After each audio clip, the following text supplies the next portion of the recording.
Please stay. But in a situation where you find that a look at the same, not necessarily tribal or regional. but I have said that.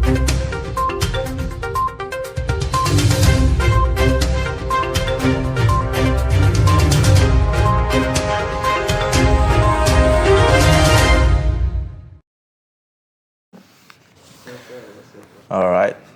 Thank you for staying with us. Now, taking a look at the dailies on Daybreak this morning. The Daily Trust newspaper, quite a lot of stories this morning, 71 pages, of the paper. And then we have the lead story that talks about APC crisis. Buni's fate hangs as Bello takes charge. Now, recall yesterday we had this scenario in the Secretariat of the APC, the National Secretariat, where there seemed to be some kind of chaos. A lot of security personnel deployed to that spot. And then we heard that the governor of Niger State there took over leadership, and then there was no word about what happens to Buni and what happens, even from the presidency, we didn't hear anything. And many people are wondering. I'm sure you would like to get details of that, and you would find it on page 6 of the Daily Trust newspaper. It has the riders that says, "I have Buhari's blessing to act," and that's according to Niger governor. You see how governors plotted coup, and then NEC decides on Yobe governor Tuesday, and that is today, and then presidency and Buni, their mom, about this.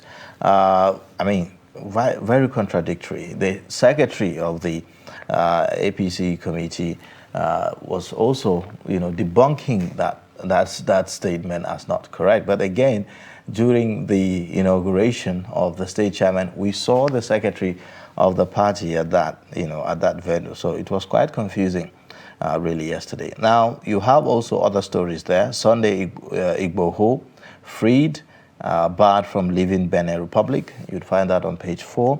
The next story, special edition, International Women's Day 2022. You would have all of that. Break the bias. I think that's the theme for this year. You'd find that on page 27 up to 46 is all about Women's International Day.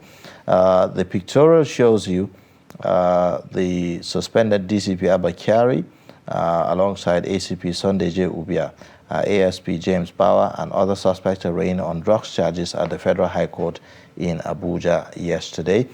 The story below there says, codeine dealing, don't send me to prison. Kyari begs and pleads not guilty. You'd find that on page 3 of the Daily Trust newspaper.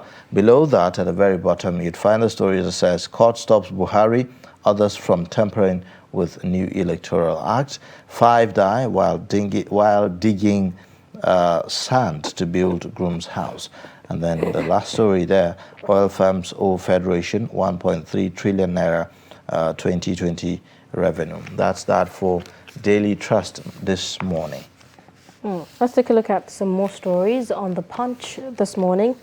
The Punch leads with the story about governors dump Buni, back Bello as confusion reigns in APC. And then some of the riders there states, I don't know Buni's position. I have Buhari's blessing, says Niger governor. Buni remains chairman. Governors behind him on treatment abroad. And this is according to his aide. No change of leadership in APC, declares caretaker panel secretary. And then you find other stories right at the top on page 32. FIRS, others revenue collection cost rises by 49%, hits 329 billion naira. And also you'd find other stories on page 27, page 32, and page 13. NNPC moves to acquire federal government's power plants, meet BPE. And then there's a story about customs bow to pressure, suspend evaluation of imported vehicles. National Assembly may suspend Electoral Act amendment sought by President Muhammadu Buhari. And then there's a pictorial there also that shows you, says drug ring, Kyari, others remanded, co-accused pleaded. This was in court yesterday. And then you find other stories on the Punch as well. Igboho can't leave Benin Republic despite release. And this is according to a lawyer. Missing Lagos corpse recovered. BRT driver arrested. Lawyers tackle Lagos. And then you find other stories. Alhaji lied. Falai resigned. 2 million naira UK transfer false. And this is according to his spokesman. Now, these are some of the major stories on the Punch this morning. All right. Now, let's take a look at The Guardian and see how The Guardian puts the stories this morning. Clearly, the story about the APC's removal of the chairman of the CPC is everywhere. Now, APC crisis, why Buhari approved Buni's sack, and that's according to Guardian. The writer says party's neck to ratify CPC's chair removal next week. Bello mom as group decries dismissal. Ex-PGF DG explains his misdeed. You'd see also other stories that says excitement as Benin Republic grants Igboho conditional release. 26 killed, many injured as herders sack Taraba community. Body of missing 22-year-old BRT girl found on Qatar Bridge. And then you see also FG gives committee 3 months to renegotiate with ASU. IWD, it's time to break the glass ceiling. Now, below the pictorial there, you see women seek end to discrimination, demand gender equality in leadership and employment. These are some of the stories on the front page of The Guardian this morning. Okay, let's take a look at the stories making waves on the Blueprint newspaper this morning. APC leadership, confusion as Sani Bello takes over, Buni's fate uncertain. And the writers there, I have Buhari's blessing as acting party chair. Don't know UB governor's position. No change in leadership. This is according to Akbanu Doide. Buni party scribe may resign today. Buhari never endorsed Adamu, and this is according to Governor Badaru. You find other stories on the Blueprint newspaper this morning. Scarcity, relief as NMPCL places 48 Abuja stations on 24-hour service. Oh, that's a relief, but I do hope that it becomes efficient. You find other stories on the Blueprint newspaper. Igboho regains freedom after 231 days in detention. Why activists can't leave Benin Republic now. This is according to his counsel. Hunters Council trains 700 to confront banditry in Northwest. You also see the story on page 20 about cocaine deal. Abba Kyari's co-accused persons plead guilty. Ganduje, Emir of Kano, others unveil Dala dry pot logo in Abuja. And on page 16 on the Blueprint, you'll see the story about CVR. INEC registers another 6.6 million in third quarter. Court stops Buhari, others from further amending Electoral Act 2022. And on page 14, you'll see the story about Lassa fever kills 98 in 2 months nationwide. That's quite alarming. On page 22, on the Blueprint, banks borrowing from CBN stands at 666 billion naira. These are some of the major stories on the Blueprint. All right, now take a look at The Nation. The paper is not any different from the many others. The same story that leads on The Nation newspaper. It says, confusion in APC over caretaker boss Buni's fate. It has the writers that says Niger Governor Sani Bello takes over, Yobe Governor rushing back from Dubai. Now, there are other stories, of course. Above the nameplate there, you see family of slain lady on Lagos BRT demands justice. Crisis reading Oshun PDP holds primary. Adeleke battles Babayemi. And then you see also we fled Ukraine, dodging Russian bullets and bombs. Nigerian students reflect relief ordeal. And then you see also freed Igboho to remain in Cotonou. And then there's the last story there, an 51 oil gas firms owe federal government 1.32 trillion naira.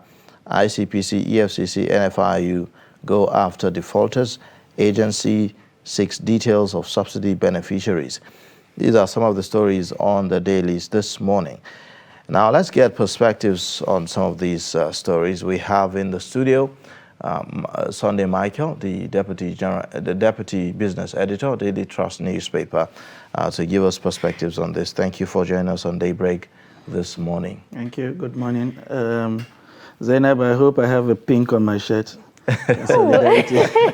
It's solidarity to the women. Solidarity with the women, yes. Yeah, Yes, well, super quite glad to interesting. have You do have some pink, but well, that's putting me on the spot right now. Ayuba, you are supposed to, have a touch of either green, pink, or orange. What happened? Trust me, I'm going to change immediately after the show. So I'm going to do that for you. All right. Now, clearly, the political story this morning, virtually on all the 5 papers we, read out, they are all leading with the same story, showing the magnitude of this. All eyes are on the APC and quite chaotic, really. It looks like a coup because when the national secretary of a committee comes out to debunk something that looks more like true, and then describe it as false, and what does that say about what's really going on? I think the APC had continued to flourish with the same kind of body language that we have seen, if you like, in the last 2 years. I don't think it was just about the national secretary. It's beginning to appear like the modus operandi of the ruling party, because even the man who is said to be the acting chairman himself, within minutes of sitting there, said he's also merely just acting. And then the next minute he says he has the blessings of the president to act. And I was wondering whether you need, if somebody is away temporarily, do you really need a presidential blessing, to act? Given that you are a member of the caretaker committee, as it were.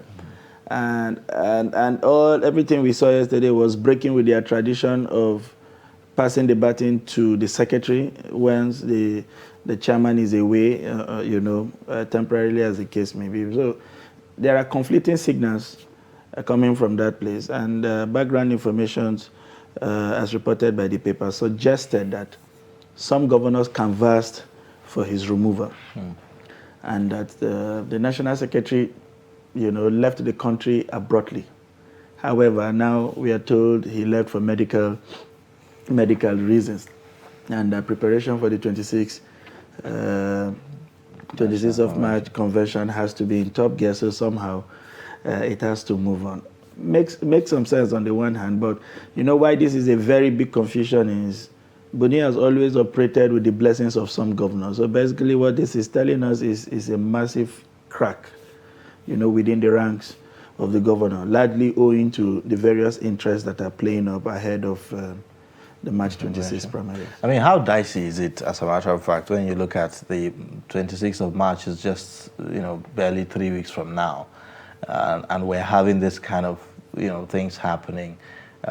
This shows that even at the national level, there are issues. It's not just, the subnationals here. Yeah, they've always been issues, and that is why, for instance, since 2020, when Oshomole was ousted, the party has been under the control of the governors. They've not been able to get a national chairman, as with the opposition parties, to fully take charge of the party's affair. It's been one major issue or the other, different people in different camps trying to take positions, largely ahead of the 2023 presidential election. It starts with the party primary. It starts with the party chairman's position. So there has been, and of course, it was in recognition of these various issues and aggrieved party members that they set up the reconciliation committee that was headed by Abdullahi Adamu to try to close ranks,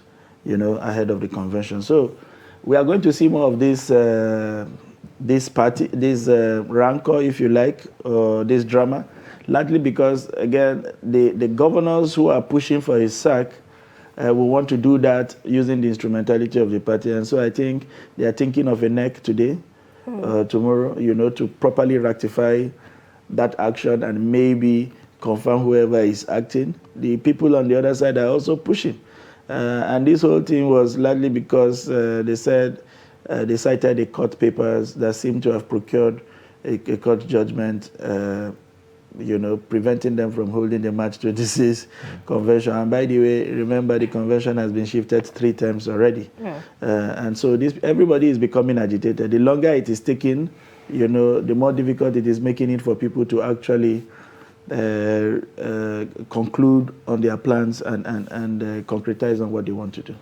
You know, Sunday, Niger State Governor, you know, taking charge. A lot of people did not see that coming. Absolutely.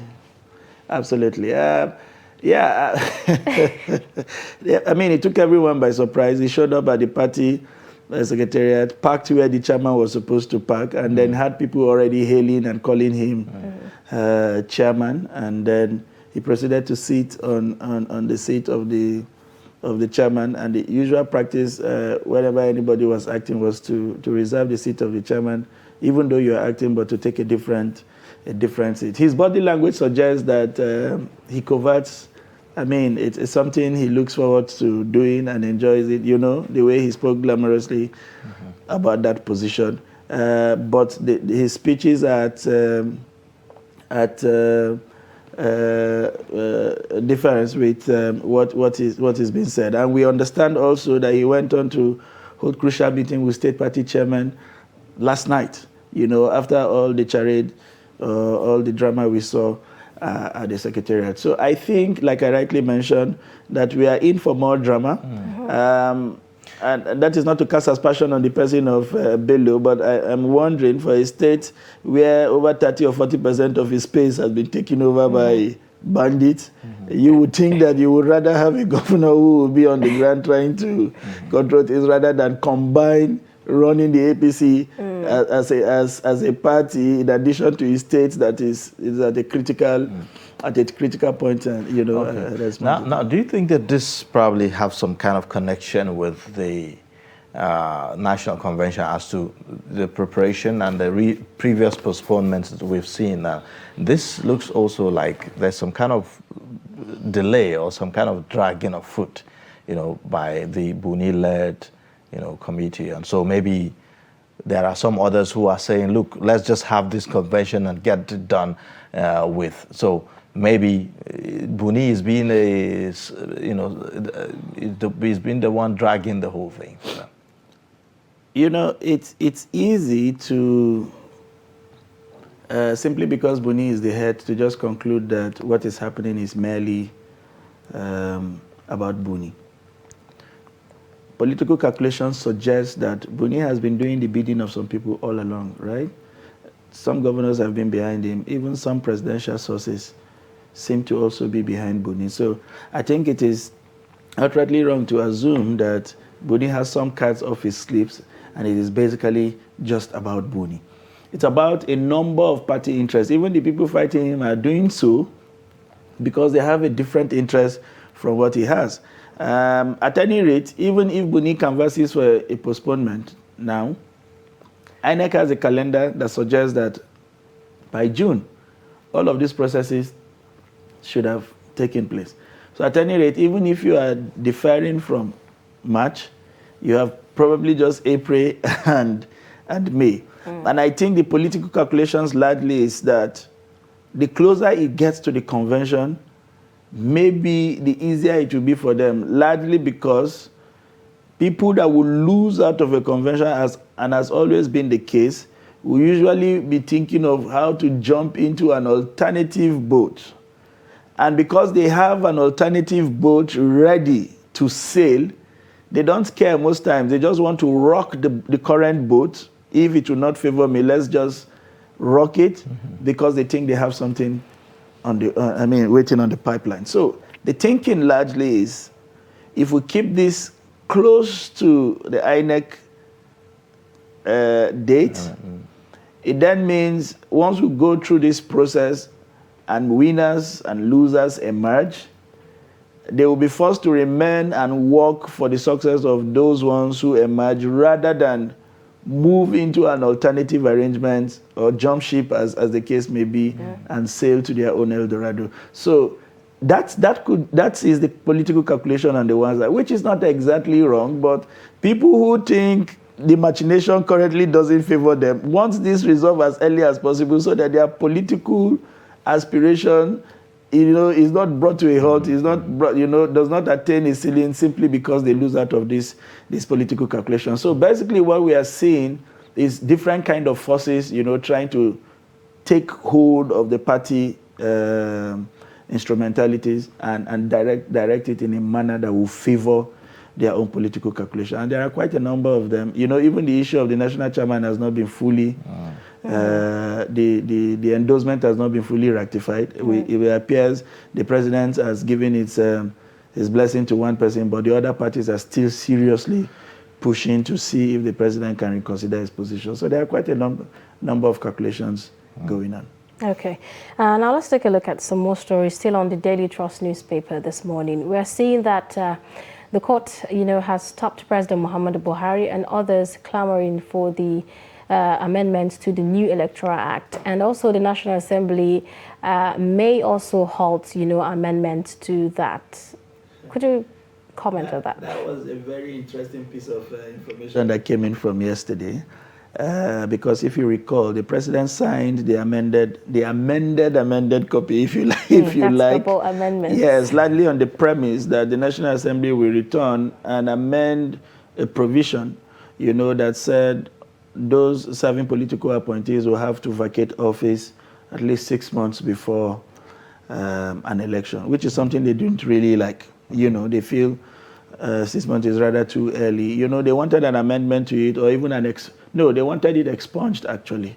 And some people are saying rather than expunging it, amend it, because there is a valid argument in it. People sit in a current position, use money from their office, to prosecute campaign, putting their contenders at disadvantage, basically using government money to show up at campaign venues, getting attention largely because you occupy a current office and using that as a mileage over and above other contenders in the race. So the idea is, if you're interested in an office, then relinquish your current office and all the benefits therein and throw yourself in the ring, and create a level playing ground between you and the other. And that's the right way to test your popularity, rather than use the instrumentality of your office to drive that process. So that's a germane argument. How long that should happen, 3 months, 6 months, is what we don't know. People who are conversing for 6 months are saying 6 months, yes, so that you start all that process ahead of the primaries. Before you become before you become a candidate. Some are saying 3 months so that the person can continue to function in the office since that was given to him in trust by an appointee. So these are the arguments. Now the opposition had gone to court to say, stop the National Assembly from considering an amendment. And that had thrown all that process into because they are racing against time. But to what extent can that, order hold? Right? Yeah, the House Minority Leader was saying... really make that kind of order? The House Minority Leader was saying the court cannot stop the National Assembly process, but that is not exactly correct.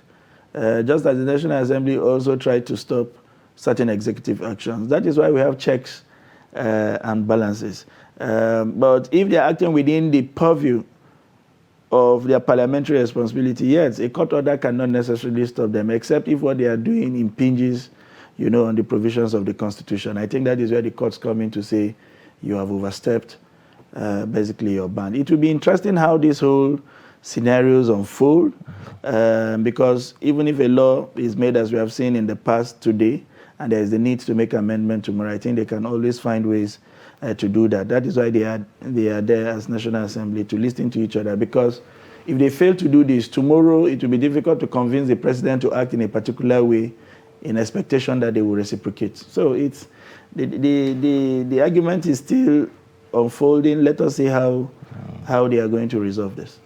All right. Well, we have quite a number of litigations really ongoing. Igboho in Benin Republic, free but not free. The court has released him, but he cannot leave Benin Republic. So I'm wondering, what that means. And then you have the Abba Kyari story also, who is pleading not to be sent to jail just yet. Maybe he should just remain in the custody of the NDLEA and all of that. I mean, it looks like a reversal from his initial standpoint. He's pleading not guilty and he doesn't want to go to jail at the same time. I think it is logical for him. If he pleads not guilty and he has not been found guilty, why do I send him to jail? I think that's what the argument is. Because, come on, it's the same jail where he has sent a lot of people to. I mean, showing up in that place with the people who have become lords and masters in the jail, you can imagine the kind of fates that await him. But it's interesting because in the same first swoop, other team members of his pleaded guilty. Maybe there was a way they were involved that he wasn't, in order not to preempt a contempt of court. It will be interesting to see how this unfolds. But you know, some of the things that came out very interesting for me from that court case was how comported he was. You know, he was bold, he was confident, he was looking straight in the eye of the judges. And then there was this beautiful woman by his side that I don't quite understand. Sister, Two of wife, them actually. Two of them actually. Yeah. My guess is probably these are his wives already. You know, I'm not sure what that is, wives, sisters, but you know, it tells you how dramatic this country is. It looks like we try to bring in emotions and sentiments whenever issues like this come up. People try to demonstrate, you know, because of course the attention of the media is there. So you see all eyes are on this person's, and then they try to be dramatic in some way. Yeah, don't you think to it whip is fair emotions that out if of they have people? enjoyed the largesse that they should go to the court with him? Well, it's just moral. They had the good times together. Now, if he's standing trial, it's only fair that they show solidarity. Nobody knows how this is going to go in the long run. You know, that's loyalty, actually. Indeed, because we saw the case of Hanifa, you know, and then the wife is saying, I cannot wait for him to be in jail for that long. You should just let her go. You know. So that's all those were interesting scenarios. But, you know, I'm just wondering, in the case of Hanifa, Abubakar's, the wife to the man in question, is she now being disloyal for, you know, not standing by him in the midst of this? Or how do you describe it? Maybe I threw it to you. His own was horrific. He pleaded guilty. Maybe because he is still pleading not guilty, it gives the wife some level of confidence to continue to. It felt like walking on the runway rather than coming out of the courtroom yesterday. And they were gorgeously dressed. Okay. You know, so you can mistake that walk from anything other than the court. Sure. Igboho, for instance, I mean, what we see in his case is similar to what we are seeing with Sowore. You know, just ring fencing him around Benin Republic to ensure that he doesn't live there while all of the other trial processes you know, go through. All right. Well, I want us to also look at this very interesting story.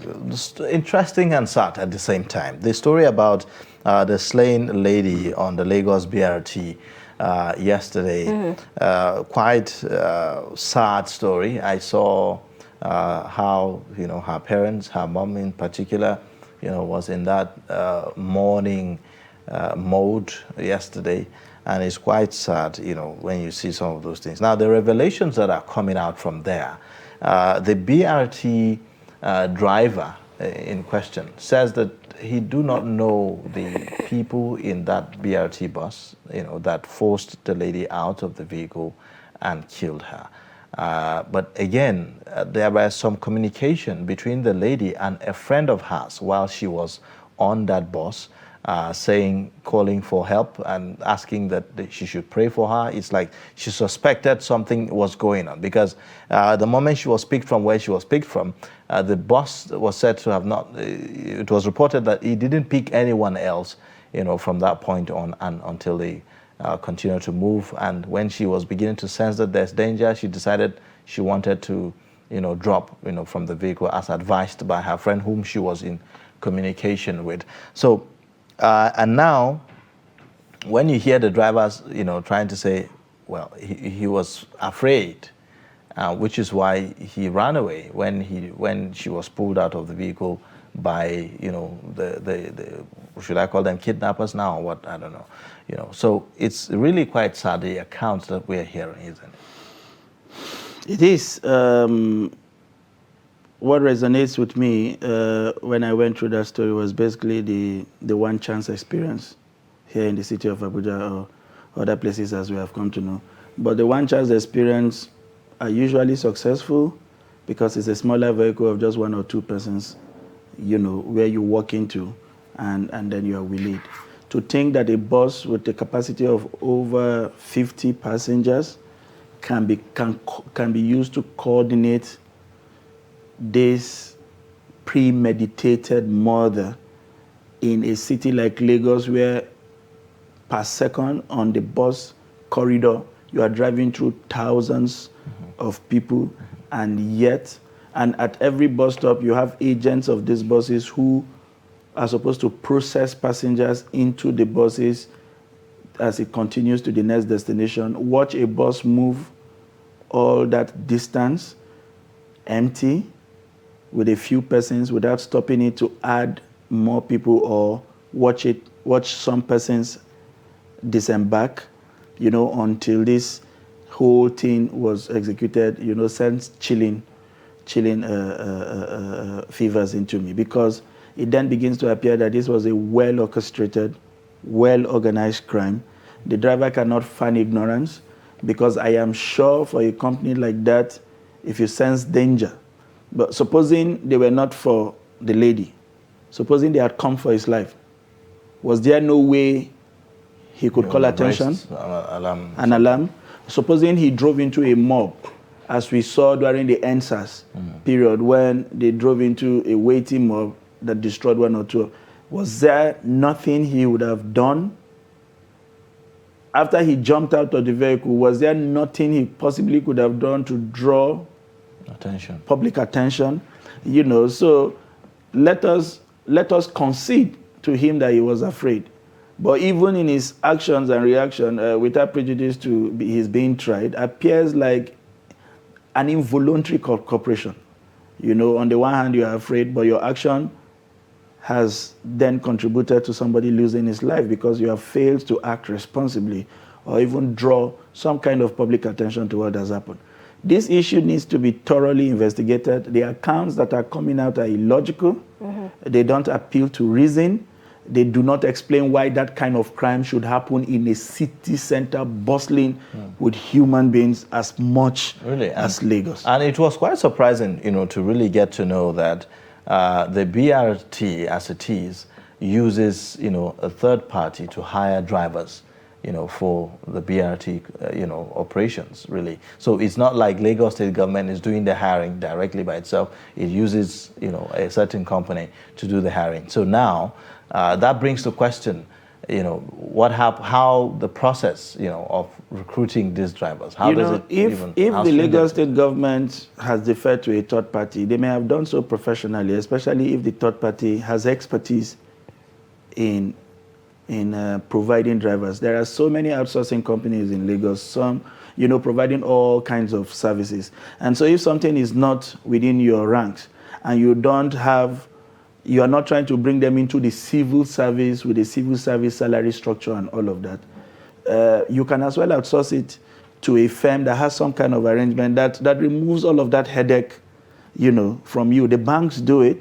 You know, quite a number of organizations do it. C&L company is a leasing company for those kind of things. They have buses and the rest that serves all kind of things. Chartered, they also do it. So remember that even the BRT operation is not handled straight by the state government. The whole idea is to bring about efficiency and all of that. So if they are giving this out, it's fine. But I'm not sure that the third party, the outsourced company, would have taken in these drivers without adequate biometrics information, or even what they call surety, you know, providing sureties that will stand for you to say, should you damage anything or disappear on account of this, we will hold you responsible. So I'm sure all of those processes may have been there.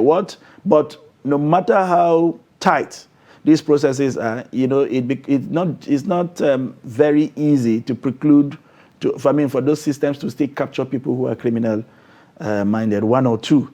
What the system should do is to put sufficient check in place. As we have with BRT in London, they have cameras. So once in a while, just like you have street cameras looking at what's happening, they could peep into those buses to see what's going on. So some of them are not live cameras. Some are cameras within the buses that record proceedings that can be reviewed. I hope that our BRT buses also have these inbuilt cameras that we can go back and look at, the sequence of events and begin to say this is exactly what happened, so that we can even put a face to these people. We can put, we can begin to understand what exactly happened, how it went on, and from that place design safety measures, to prevent reoccurrence in the future. Now, there's a story on the Daily Trust newspaper. Yesterday, we saw 5 die, while digging sand to build groom's house. That is quite tragic. Yes, it is tragic, painfully. People who had gone out to undertake sort of a charity, in solidarity with one of their own, ending up in a fatal accident as what has happened is tragic. And I wonder how the groom would be feeling. Honestly, I mean, he may have to live with that for the rest of his life. His own decision to probably get a house and settle down, has cost him not 1, not 2, not 3 of his friend. That is really, really sad. It's a pathetic story. You begin to wonder when things happen like this, what can you do to the family of these 5 to, to show to serve as some kind, that is, if at all, some kind of compensation. So this is really, really sad. But again, for me, every situation provides an opportunity for learning. We need to understand the circumstances and the safety measures around this kind of thing, so that it doesn't continue to happen. It's like the landmines, like what we used to say in Jos those days when they were digging for tin and all of that, where people go into very dangerous points, and once there is a slide, it covers them up, and if there is no rescue immediately and it saps out the oxygen within the hole, then it becomes fatal. But it's indeed a very sad development. Well, I mean, that also talks about, the crude ways in which, people still operate with respect to that. Yeah. I mean, the society has evolved, in some way. Yeah, but evolution also comes with a price. I mean, they understand that there are alternatives to what they do, probably approach a block industry and buy blocks. The question would then be, do they have the means? Can they afford it? Affordability then becomes an issue. So even if you promulgate a law today banning these things, and whatever is available as an alternative is outside the reach of these people, they will continue to to go after those things that they feel are within their reach. So what would then be important for us is to evolve a safer way of doing these things, so that they do not, going forward, people do not endanger their life, trying to mine blocks from the sun. In that President Muhammadu Buhari has approved houses for 1994 Super Eagles players. 1994, 2004, 2014, that's some 26 years. 26 years ago. 26 years after. Well, as they say, better late than never. But as a country, we must be deliberate about how we want younger generations to perceive, what we do today. And the way we treat people of yesterday, would determine whether people will be willing to make sacrifices for this country. If you recall, one of the members of that team was recently seen running, driving bus between Enugu and Nsukka for a living, because according to him, he said he cannot go begging. And yet you had this kind of promise waiting in the woods for 26 years. When it could have come earlier, to support the life of these persons, because they are not civil servants. A playing career is so short. If you are lucky, you can be in the limelight for 10 years. Some others come in within 5 years, they are done. And whatever they earn within that 5 years become what they have to survive with over the period of their lives. And so it is important that if they attain any glory and you had publicly made a promise, nobody forced you to, and it was within your capacity as a government to deliver on those promises, that we keep to those promises, so that people coming after them would say this country is one that is really worth dying for, and that if you do anything to bring glory to motherland would not forget you. In places like England, once you have played for the national team, you are on a life pension for the rest of your life. You are taken care of. Here, we don't have that arrangement. So if people have attained glory and we have made promises, I think it is important that as a country, we do all within our power to meet them. All right. Now, before we go, I would like for us to, have a glance at, the Daily Trust special edition for women. That is talking about the International Women's Day. Quite some interesting, pieces here. Yeah. I see a story about one, Amina Ibrahim, Kano's female tricyclist, changing narratives. I mean, when we talk about breaking the bias, Zainab, I mean, here we are, a woman in a state like Kano, engaging in a job, that is mainly male-dominated, riding tricycle. I don't think I've seen any woman doing that anywhere here in Abuja or anywhere, as a matter of fact. Really very interesting. And coming from Kano State is really remarkable. I remember the time that a correspondent back in Kano did a story about her. I also saw her, I think, yesterday on the BBC. And it's really important, to shed the light on women like this, doing extraordinary things to support their families. I think these days, women have gone beyond just being housewives and just being mothers to doing extraordinary things, to, breaking the glass ceiling, to do something really relevant for humanity. And it's really very important we talk about it. Yeah, I agree completely with you. I also stumbled on her story. What was amazing for me was she wasn't exactly a young woman. She's in her mid-40s or maybe early 50s. And the excitement with which she does it. In fact, her story was even more fascinating to think that nobody taught her how to ride a tricycle. She said she basically wanted to go see a family member and the husband wasn't willing to drive her out. She just jumped into it, started the thing and drove safely before the husband would come out to say, what has happened to you? She had basically gone and returned. So it tells you that with the right kind of environment and willingness, women will be willing to break this bias. But we've seen quite a number of them in the South. I've seen women drive the BRT buses. I've seen quite a number of them ride the tricycle in Lagos. I think the trend is now going full cycle. Yeah, even in Abuja, I think I've seen a couple of taxi drivers. Yeah, and you know what's interesting? Give it to them, Zainab. When you get into a BRT driven by a woman, they are more careful. They approach the bumps carefully.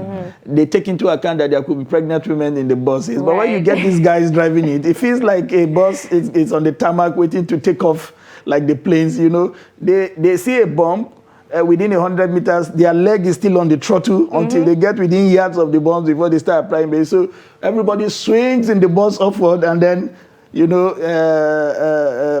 the force then forces you back the brake forces you back on your seat and all of that. So give it to them. They're a bit more careful, but I wish this is the man talking in me now, that we get to a point where the men really wake up to their responsibility and limit the kind of things that women have to do. It's enough that you have to take care of your family. It's enough that you have to be pregnant. It's enough that you have to cut off for family. I think any kind of work that they will be doing in addition to what appears like a nature-giving responsibility should be one that would not take so much after them. I mean, if a woman has to do that and she has to contend with childbearing and she has to contend with domestic work, that would amount to me like an over labor sort of.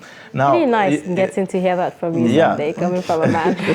Well, I'm just concerned, part of the things failing some of the ideas, there are certain sometimes cultural / religious beliefs, that seem to limit the way women, engage in certain, activities or certain endeavors and the likes of them. So, I mean, how do we strike a balance between some of these, orientations, and then, of course, the need for women to also participate in nation building in their own, in their own way?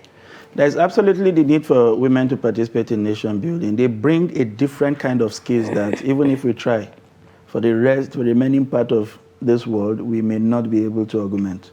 They come with a different spirit, a different demeanor, and they balance things out differently in a way that we can't even begin to understand. Their capacity to endure stress, to absorb pain is unimaginable. Maybe because of their genetic frame and build-up.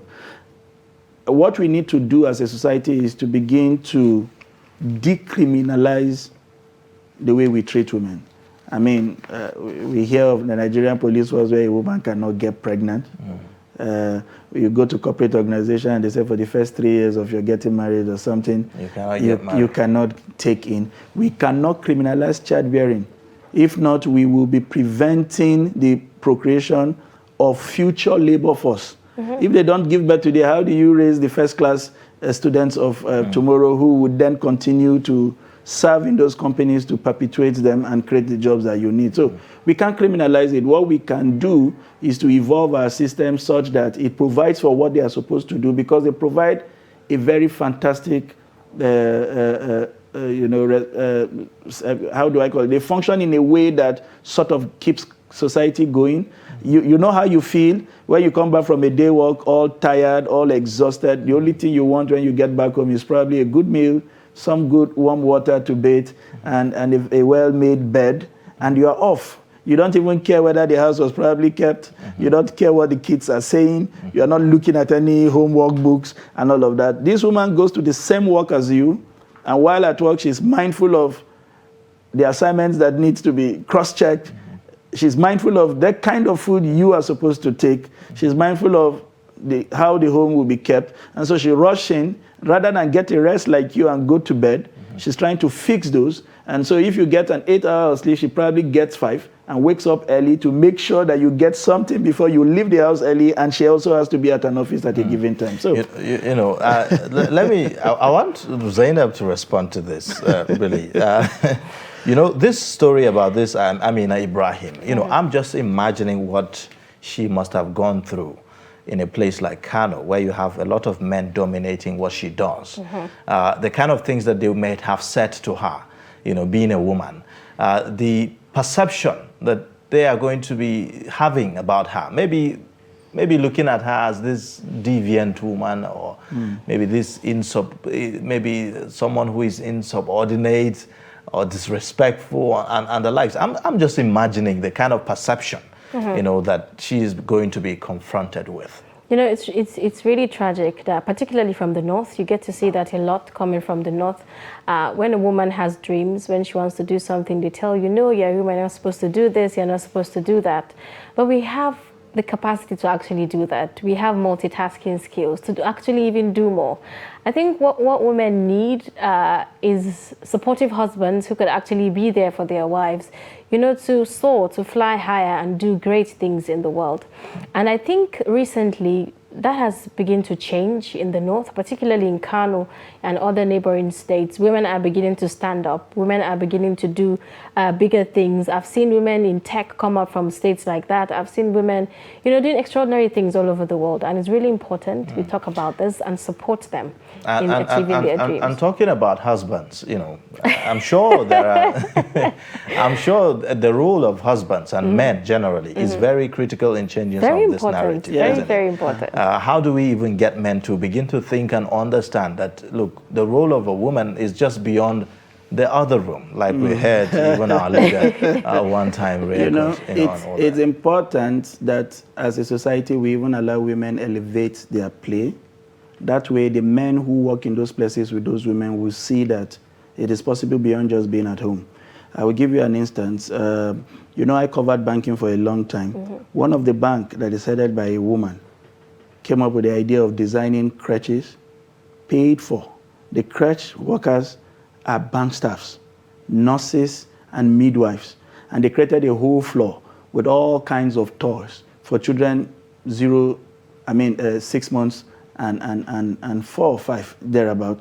They have teachers, and people helping them to with speech therapy and everything. Just like every other bank worker who shows up but does nothing other than go to the crèche session of that bank and help women who are nursing mothers, who are lactating mothers, bring in their baby, take them from them, put them in a clean, conducive, comfortable environment, cater for them, make foods for them, tender to those children and allow the woman attend to a banking role. And within the banking role, they design a framework that allows her every hour on the hour, like we take our news, to excuse herself, go and meet her baby and breastfeed for a number of time and return. And you are sure that this child is well taken care of, is within your reach. Should anything be happening, there is a midwife, there is a doctor paid for by the bank. It had to take a woman who understands the need of a woman to begin to evolve organizational strategy to accommodate this kind of strategy. And every well-meaning organization today should be thinking like that, and that is how we'll continue to accommodate them and make it conducive for women to play within our systems and design. If you don't have a woman in a board, there is no how the policies of that organization would be women-friendly. Right. Because nobody in that place thinks like a woman and understands what a woman needs to provide for those kind of things.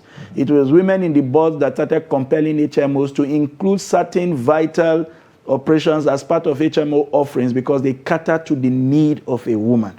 And so we need them more, to begin to evolve our boardroom strategy to become even more accommodative. That way, if you want your daughter to achieve the highest of height, what stops you from allowing your wife to aspire to the same thing? So when we say that, seeing women in places of decision making, like you referred to in the board, for instance, the recent instance, that we saw, the rejection of the gender bills in the National Assembly, rings a bell, that maybe we are a society that is not ready, for this.